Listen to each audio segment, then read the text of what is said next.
Welcome to Thoughts on Change, where we explore the mindsets and moves that make change feel less like a battle and more like a breakthrough. I'm your host, Kelly Mallory.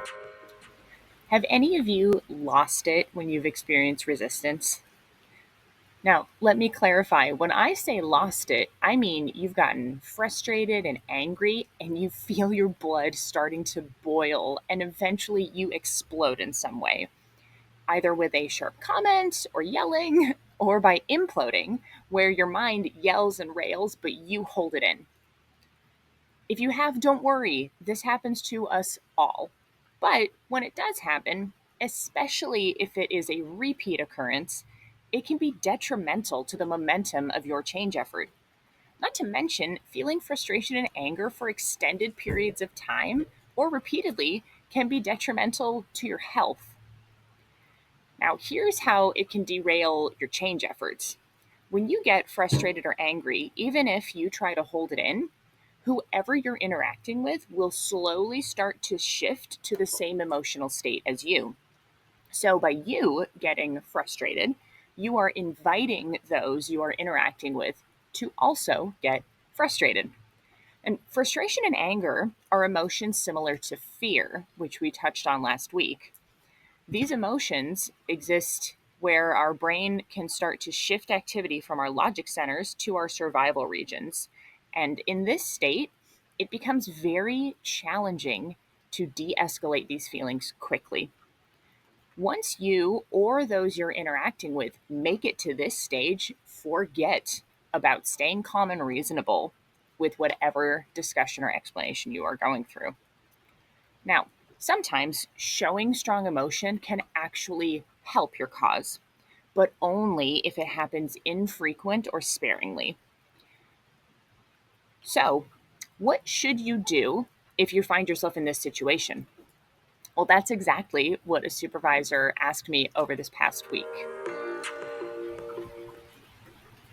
So, I'm currently working with this supervisor on how to hold more effective daily management huddles, including how to engage the entire team and shift their thinking from blaming the operators to fixing the process.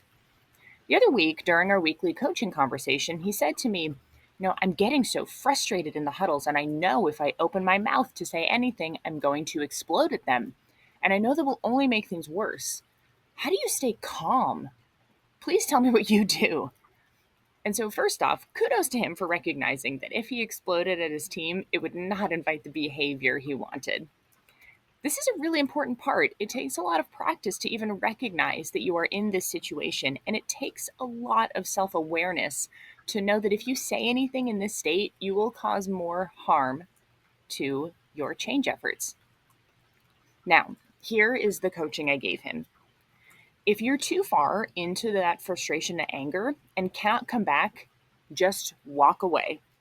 Very little good will come from you trying to press through the anger.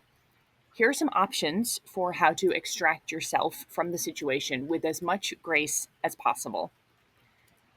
Admit that you are not in the best headspace to continue the conversation and ask to come back to it at a later time. Don't try to hide it, right? They can tell. If you admit where you are, this will actually build more trust and credibility with those you're working with. It also demonstrates the behavior of recognizing when you are in a place to have a good conversation or not. Now, make sure you do set up a specific time when you will come back to this conversation.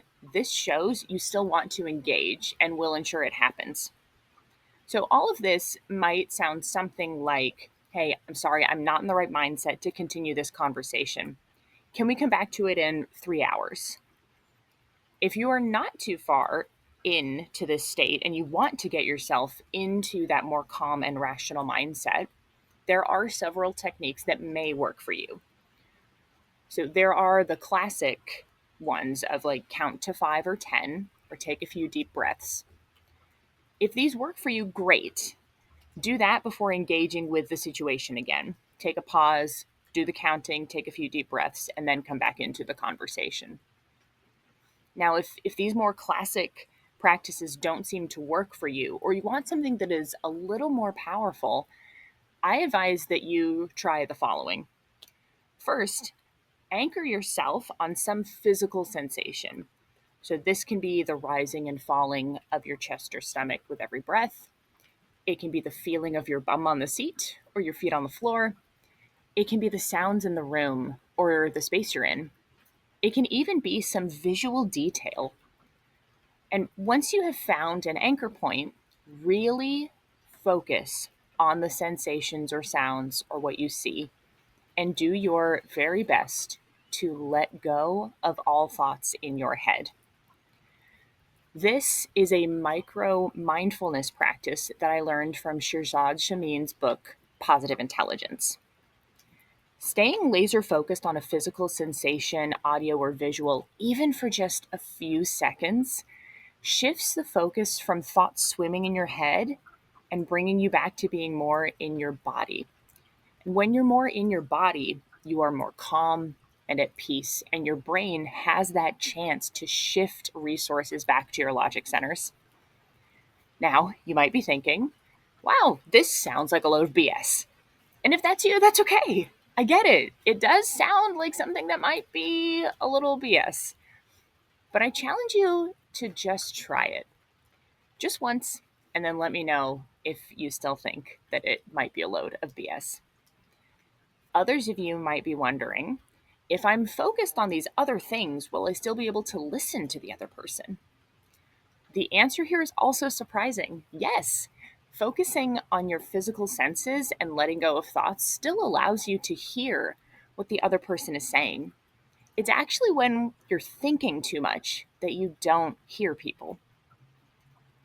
Now, the next bit of coaching I gave the supervisor is something that is much harder to do, but is very important for heading off this frustration state as quickly as possible. You will be able to come back from frustration the earlier you catch it. It is much easier the earlier you catch it. Now, to do that, you need to learn to feel what happens in your body when you get worked up. This way, you can learn to see the early warning signs and make the shift sooner. For me, I start to feel impatience, which manifests as tension near my diaphragm. Unchecked, this will then begin to build a swarm of bees in my chest cavity that works its way into my throat and head. And here, the more specific you can be about how it feels, the better. So, how does this show up in your body? Can you describe it with detail? It's okay if you can't yet, but start trying to notice what is happening in your body when you do feel frustrated or angry or impatient. No one wants to follow somebody or support a change from someone that continually loses their temper. So if you want to make positive change and not let your frustration derail it, then here are your next steps. First, when you are feeling frustrated, angry, or impatient with people who are resisting change, or really any time, anchor yourself on a physical sensation and let go of thoughts. Just do this for a few seconds, and you will feel yourself shift back to a more calm and rational state where you can finish the conversation. But don't be afraid to ask for a break if you cannot shift. The worst thing you can do is plow through the conversation in not the right mindset. Now, once you've practiced this, try then to notice these negative emotions and how they show up in your body as early as possible.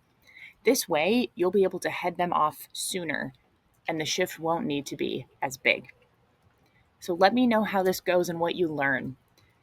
Don't forget, changing our default thinking and behaviors is really difficult, but it has a massive impact on our ability to lead effective change. And this is the way that we impact business results and cultures. Now, these skills are exactly what I help change agents in my one-on-one coaching and program, The Change Odyssey, with. Now, this is the program that will help you make the shift from battling resistance to breaking through. There are still a few spots open for this next Odyssey that starts in October. So if you would like to learn more and apply, please visit kellymallory.com/changeodyssey. Or if you're interested in one-on-one coaching to have a deeper personal experience, please email me at kelly@kellymallory.com. Here's to less battle and more breakthrough, one mindset shift at a time. Thanks for watching.